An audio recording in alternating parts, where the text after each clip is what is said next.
Welcome to this presentation on use of the Crossing Guard Post-Observation Report Form, a part of the New Jersey Crossing Guard Training and Resources Program.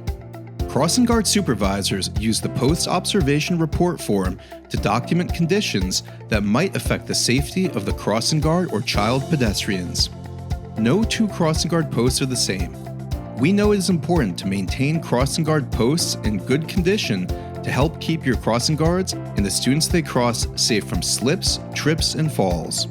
Conditions at posts may change over time, so even if you cannot inspect all your posts in 1 year, you could inspect them on a rotating basis. If you identify hazards or deficiencies at a crossing guard post, you can share the information with your chief, Department of Public Works, municipal engineer, or county or state agency if the post is on a county or state road. The documentation can be the justification for prioritization of crossing guard posts for maintenance, engineering solutions, or other corrective actions. This report can also be used to share with substitute or replacement crossing guards to inform them of conditions at the post and to inform other traffic safety officers of conditions.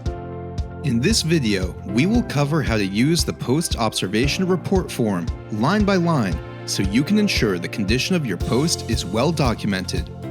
First, identify the intersection by naming the streets and note the speed limit for each.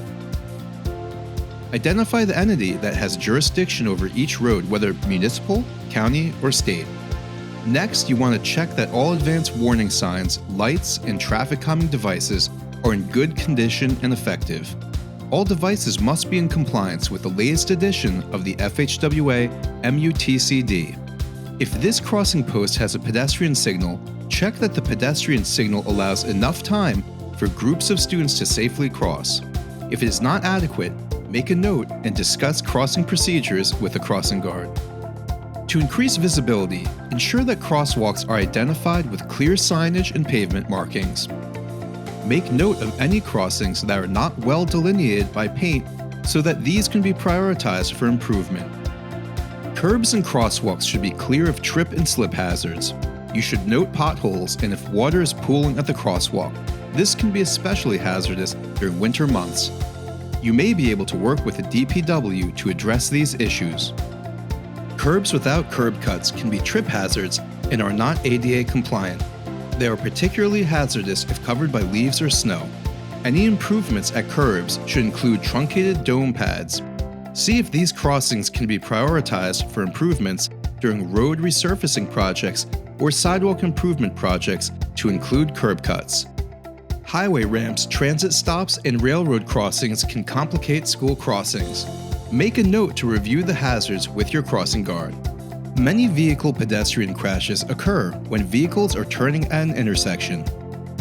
Crossing guards may need to stand closer to the curb rather than in the center of the roadway to keep drivers from turning right across the crosswalk when pedestrians are crossing. Corners that are not squared off encourage sweeping turns and may require temporary traffic control measures such as orange cones. If sight lines are not good at the crossing post, signage and other markings alerting drivers to the possibility that people will be crossing the street should be considered.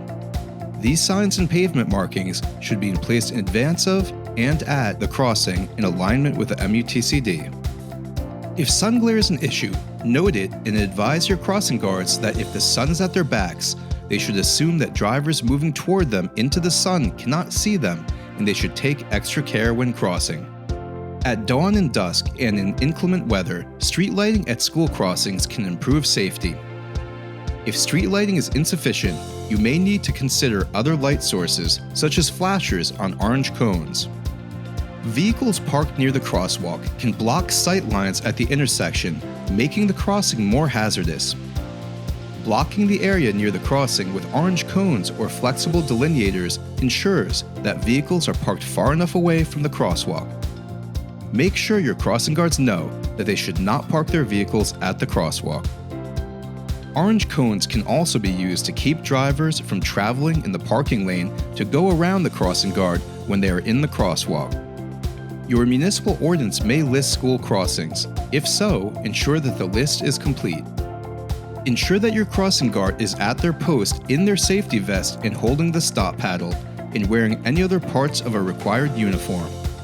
Lastly, the report form includes an area where you can sketch out the intersection or crossing post area and highlight significant features, hazards, or deficiencies. We encourage crossing guard supervisors to work with other municipal departments to prioritize crossing guard posts for maintenance and repair. For example, these locations can be first on the list for plowing, shoveling, and pothole repair. Remember, the post-observation report form can be a useful tool in your crossing guard safety toolbox. It helps you track and document the physical conditions at crossings, allowing you to make informed decisions. If you have any questions regarding the post-observation report or other crossing guard related questions, please visit njcrossingguards.org.